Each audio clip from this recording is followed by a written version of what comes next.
Здравствуйте, мои любимые, замечательные подписчики и гости канала Таро Гадание Инфо. Благодарю вас за то, что вы со мной, за вашу поддержку, за ваше внимание, лайки, комментарии, за то, что вы делитесь своим сокровенным. Спасибо вам. Напоминаю, на моем канале в списке воспроизведений находится папка экстренной психологической помощи.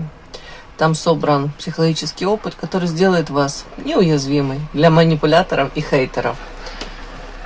Итак, ну а тема сегодняшнего расклада: кто следит за тобой в соцсетях и зачем, собственно, он за вами следит. Твой профиль, его личная зависимость. Кто же это? Тайный зритель. Досмотрите до конца, я вытяну карту этого человека, которая его характеризует, максимально этого человека. Может быть, подсказочка для вас, какой-то нюанс, благодаря которому вы считаете его. Мы с вами выкладываем фото, делимся мыслями, но даже не подозреваем, для кого на самом деле этот контент становится ежедневным ритуалом. Есть человек, который заходит к тебе в профиль, может, даже не из любопытства, а из-за невозможности то ли отпустить, то ли как-то проявиться в открытую. Для него твои соцсети – это единственный способ быть рядом, оставаясь при этом незамеченным. Этот человек анализирует каждый твой смайлик, каждую новую подписку и каждое фото, пытаясь найти там ответ на какой-то вопрос, который его интересует. Это связано с вами, да? Итак, мы сегодня узнаем из расклада, кто же этот человек, почему он за вами следит и, наверное, его конечная цель, да? Чего он хочет на самом деле, этот человек. Итак, начинаем. Кто следит за тобой в соцсетях и почему? Да. Кто этот человек? Кто держит тебя в поле внимания? Тип человека. Прошлый партнер. Какой-то скрытый интерес, я не знаю, там у него, этого человека. Наблюдатель из окружения. Конкурент. Кто этот человек? Кто следит? Ух ты. А ну-ка, ну-ка, ну-ка. Сейчас. Для начала я хочу уточнить, это мужчина или женщина, да, в соцсетях, кто за вами следит. Так.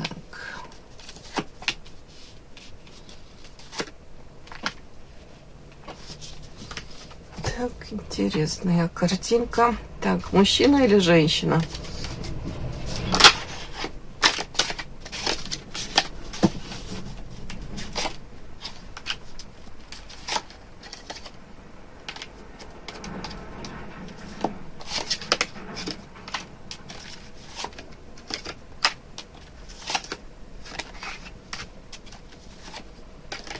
Несколько раз карты подчеркивают одиночество, и тут отшельник, тут депрессия токсична, тут разбитое сердце, как будто человек очень долго чего-то ждет. Наконец-то он вышел. Мужчина следит за вами в соцсетях. Знаете, тут много карт, говорящих о том, что первое, либо он не свободен, может также иметь дело с какими-то юридическими документами, бумагами, работать с этим. А для него очень важно, для этого человека внешне, создавать вот образ какой-то такой успешного, по девятке пентаклей. Знает он, что его вот этот образ какой-то, уже эта маска фактически, которая к нему где-то как прилипла, она играет ему на руку, успешный образ. То есть, если он там пытается с какими-то, допустим, там новыми партнерами, да, наладить отношения, произвести на них впечатление, то его вот этот вот имидж какой-то, его внешне там успешный успех, могу себе позволить очень много, по девятке пентаклей, это играет ему на руку.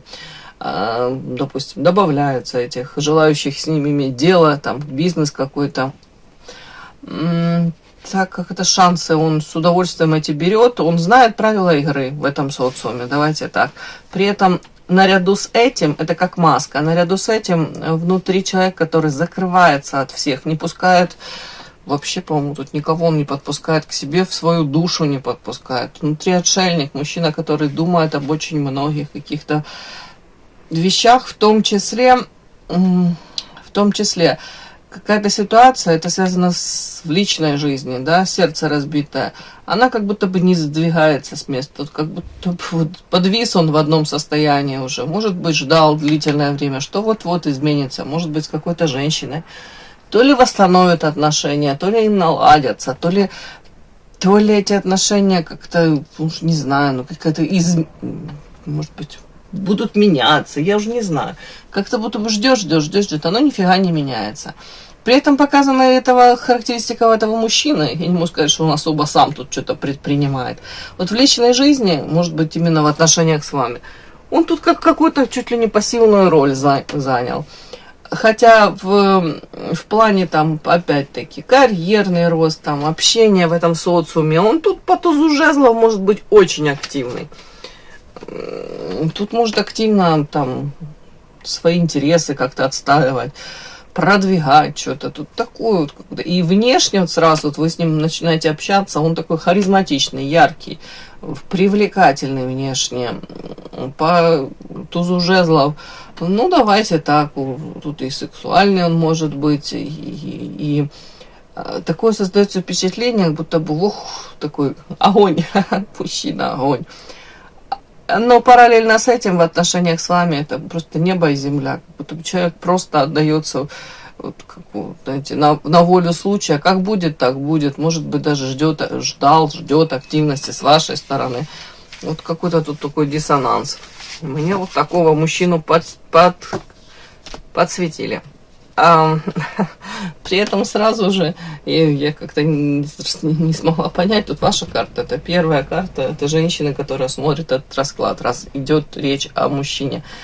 Вы для него яркая, харизматичная, привлекательная, муза. Может быть, рядом с вами трава зеленее была, солнце ярче, хотелось творить, что-то вытворять, но тут карта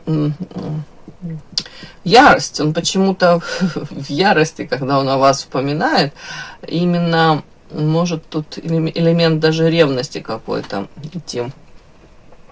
Если он за вами следит в соцсетях, то, скорее всего, тут такой нюанс, где-то ваши, может, какие-то фото, может быть, даже там не вы выкладываете фотографии эти, а там ваши какие-то там подруги, не знаю, коллеги по работе какие-то у вас там, корпоративы, еще что-нибудь, то он отслеживает. И это ревность. Но при этом с его стороны вот, им движет ревность. Давайте так. Наблюдает скорее за вашим даже каким-то окружением. При этом внешне может создавать вообще какую-то железобетонную такую маску, образ, баланс. Держит баланс, у меня все хорошо, по карте солнышко, цвету и пахну. Все дороги передо мной открываются, как-то так. Может быть, веселым каким-то таким, общительным. А на самом деле, опять-таки, карта одиночества, токсичная депрессия. То есть за этой какой-то маской успешного успеха, тут такой вот радости, скрывается одиночество. И оно для него сейчас уже токсично. Если бы просто было одиночество, тут какие-то рядом карты были такие, ну уж не знаю, там, ну, другие какие-то. Я бы сказала, ему комфортно в этом одиночестве, он привык. А тут как это одиночество его уже угнетает, это мягко говоря. Но если тут токсичная депрессия. Угу. Прошлое, на него как, может быть, воспоминания по поводу вас, каких-то взаимоотношений с вами. Как накрывают его, мне так идет. Или возможность была эти отношения там выстроить, но оно что-то не пошло, не получилось. Конечно, само по себе не получилось. Так, ладно. Так, сейчас я спрошу, честно говоря. Это прошлый партнер. Ну, опять отшельник. Скорее, мужчина, с которым не получилось. Отшельник много-много раз выходит. Отношения не сложились, не получились. Он мог сам отвернуться от них. Шансы могли даваться, да, интерес мог сохраняться с вашей стороны, с его, но он отвернулся от этого. И сейчас он полностью находится в этом каком-то отшельничестве, оно для него сейчас токсичное. А руки связаны, привязаны. Ну ладно, у кого-то не свободен, может, не рискнул, да, поменяя что-то. А у кого-то... Это может быть в отношениях он и сейчас, но при этом, знаете, как из той серии «Одиночество вдвоем». Так. Из прошлого. Тут 100% это человек из прошлого. Лиса хитрая. Треугольники, семья. Ну, у кого-то, как я по-другому прочитаю это все. Лиса хитренькая, трио. Наличие третьего фактора и семья еще конкретно. Знаете, как гвоздь в стену или куда там. Не буду говорить куда. Ну, говорят, у кого-то третий фактор. Отношения, может быть, до конца не разорвал с кем-то. Точки над «и» не расставил. А у кого-то конкретно семья. Ну, вот такого мне мужчину почему-то показали, который следит за вами. Следит за вами. Подпишись на канал и поставь лайк.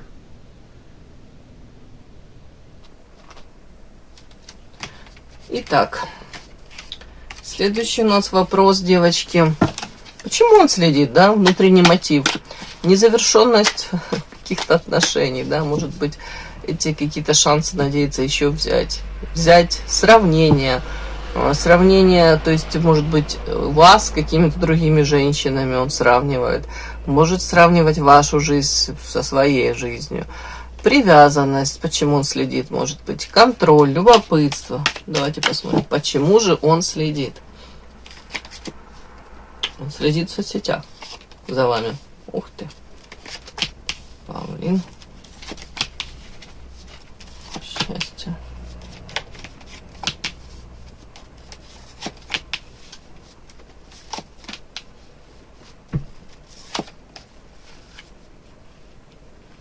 Ну, тут мужчина у многих просто как заигрался уже вот этот, в какие-то игры. Тут волк в овечьей шкуре. Он настолько привык жить в образе, повторюсь, успешный успех, счастливый я такой, все классно, у меня все под контролем.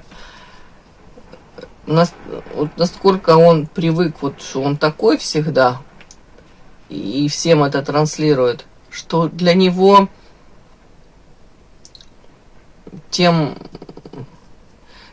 тяжелее как-то, ой, сейчас нет, скажу, тяжелее, тем для него вот этот вот диссонанс, который он внутри испытывает, неудовлетворение какое-то. При этом его, почему он следит за вами, у кого-то может проиграться, вы не дали той реакции, которую он ожидал. В плане восхищения где-то, может быть, даже вот эти вот ваши восхищенные глазки, ваше там подобострастное какое-то отношение, этого всего он не получил. Именно от вас он это хотел увидеть, услышать, насколько он значим для вас. Павлин, он эти перышки мог распускать, а реакции не получил, недополучил. И хочется ему вот этого вот дополучить, да. Где-то, может быть, считать это в том, что у вас там в вашей жизнь не удалась там, или там, нет у вас там рядом какого-то мужчины, такого окружения, который бы мог затмить его. Тут скорее сравнение, он даже пытается высмотреть рядышком с вами. Есть ли какой-то мужчина, который, по его мнению, тут переплюнет, затмит его и более значимый будет, как ему кажется, для вас. Так, внутренний мотив. Внутренний мотив еще, девочки, основной я уже это озвучила. У него в жизни это одиночество внутри. Нет людей, с которыми он хотел бы даже чем-то поделиться, честно говоря, сокровенным, открыться. Таких людей нет. Он тут мало кому доверяет вообще. При этом он понимает, что даже если он откроется вот с кем-то, поделится этим личным, он будет настолько уязвимым. Почему-то тут какие-то, как правила игры, жесткие, да. То есть ты создаешь образ там какого-то, не говорю там мачо, нет, уверенного в себе, успешного мужчины, который знает, что он делает, к чему стремится, четко понимает, почему он это делает. А если он, не приведи Господи, продемонстрирует какую-то нерешительность или где-то неуверенность действительно в том, что я так поступил, я до конца даже не понимаю, почему я так поступил, То есть, почему он за вами следит в соцсетях? Основной мотив – интерес, любопытство, желание быть в курсе, в том числе в курсе ваших каких-то любовных историй, привязанностей ваших. Интересно ему, какие мужчины вас окружают. Вот даже так. При этом какой-то надежды он тут особо даже и не теряет, честно говоря, того, что, может быть, ваши пути пересекутся, но при этом сам он вряд ли что-то будет предпринимать. Просто он даже где-то подсознательно, может, хотел бы ориентироваться в ситуации, которая происходит в вашей жизни, да, знать, что происходит в вашей жизни, для того, чтобы, если пересечетесь вы, то он был в курсе, да, уже подготовлен был. Вот даже так.